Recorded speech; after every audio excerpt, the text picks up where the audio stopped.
30-iyundan boshlab Rossiyaga kirib kelayotganda QR kod ko'rsatish majburiy emas, balki ixtiyoriydir.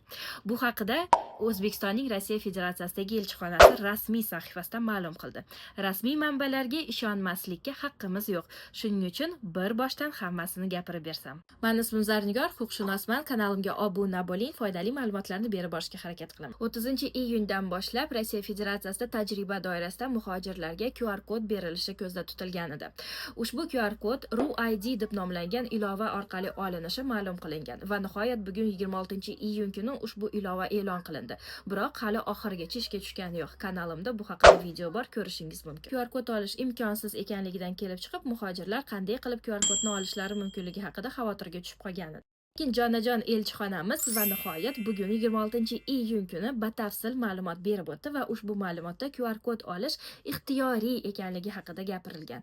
Ya'ni QR kodni ko'rsatish majburiy emas. QR kod ko'rsatilmasa Rossiya Federatsiyasiga kelmay qolasiz, kiritilmay qolasiz degan narsa yoki tushuncha, qoida yo'q. Shuning uchun bemalol elchixonani rasmiy xabariga tayangan holda vahimasiz QR kod ola olmasangiz ham Rossiya Federatsiyasiga kirib kelishingiz mumkin. Lekin bu QR kod umuman kerak emas degan tushunchani bermaydi. Shuning uchun albatta go'suslugini tushungan bo'lsangiz, RUID ilovasini o'rnatib tushuna olgan bo'lsangiz, QR kod olishga harakat qiling. Bu sizni chegaradan o'tib kelishingizni osonlashtiradi. Ilovani o'rnatish uchun faol linklar meni Telegram kanalimda bor, o'tib o'rnatib olishingiz mumkin.